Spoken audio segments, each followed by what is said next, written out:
Vous avez l'intention de vous installer en Afrique de l'Ouest.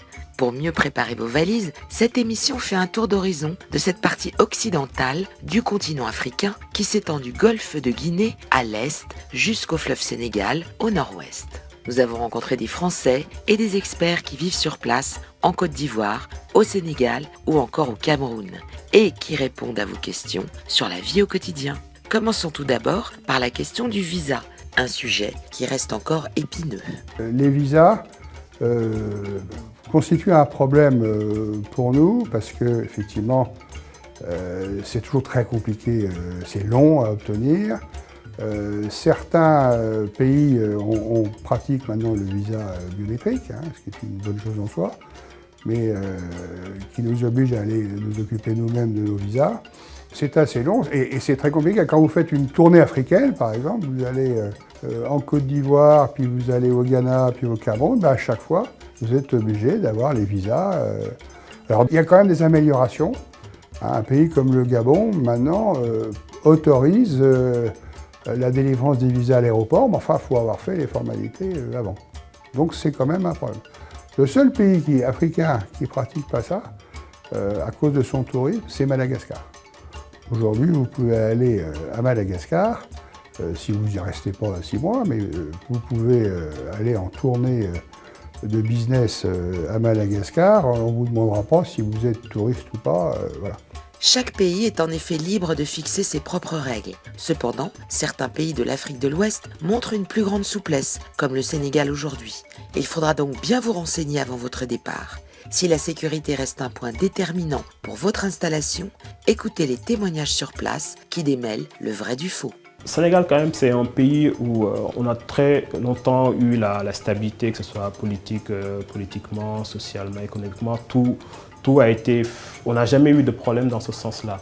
Et la sécurité n'a jamais posé de problème. On a eu des choses qui se passaient dans le sud du pays, notamment en Casamance. Et ça, depuis quelques années, ça tend à disparaître. Et à Dakar même, c'est très sécurisé. Dans les rues de Dakar, que ce soit à Almadies, quand on circule le soir, il y a des policiers, il y a des gendarmes qui sécurisent toutes les sorties. Et je dirais que c'est vraiment la sécurité, elle est présente pour la population. Si vous vous rendez sur le site diplomatie.gouv.fr, il vous sera conseillé de rester vigilant, étant donné que la menace terroriste sur la région de l'Afrique de l'Ouest est toujours d'actualité. Cependant, la criminalité au Sénégal demeure à un niveau relativement peu élevé. Mais qu'en est-il du Cameroun ? Il y a une crise sécuritaire au nord du pays, pour les raisons que vous savez, c'est lié aux incursions de Boko Haram et à la proximité du Nigeria. Et là, il faut prendre énormément de précautions. Mais la sécurité à Douala, la sécurité à Yaoundé, c'est la même que dans les grandes villes. Alors, il y a un problème de sécurité auquel il faut être extrêmement attentif, c'est la sécurité routière. L'axe Douala-Yaoundé, qui est en cours de réflexion, est un axe extrêmement dangereux. C'est même, certains l'appelaient dans le temps la route de la mort, c'est dire. Donc il faut faire extrêmement attention, mais je dirais, c'est vrai partout, il n'y a pas de précautions supplémentaires à prendre quand vous arrivez dans une grande ville. En plus ça, c'est un port. Douala est un grand port, donc les ports ont toujours eu des problèmes de sécurité. Il y a des endroits où il ne faut pas aller, des endroits où on peut aller avec précaution, ou pas seul. Voilà, mais quand on connaît ça, les gens qui vivent sur place connaissent ça par cœur. En Côte d'Ivoire, les crimes et délits demeurent à un niveau raisonnable par rapport à beaucoup d'autres grandes capitales. Il est cependant conseillé d'utiliser avec prudence les cartes de crédit en raison de l'apparition de réseaux ivoiriens spécialisés dans les escroqueries à la carte bancaire. Si vous prenez ces petites précautions, vous pourrez profiter des nombreux attraits de l'Afrique de l'Ouest. En termes de qualité de vie, et sans avoir habité moi-même en Afrique, les retours que nous avons de nos clients se résument à la difficulté de revenir ensuite en France, car en termes de surface d'habitation, en termes de personnel de maison et souvent de climat, eh bien la vie des expatriés est souvent plutôt considérée comme très agréable dans les pays d'Afrique.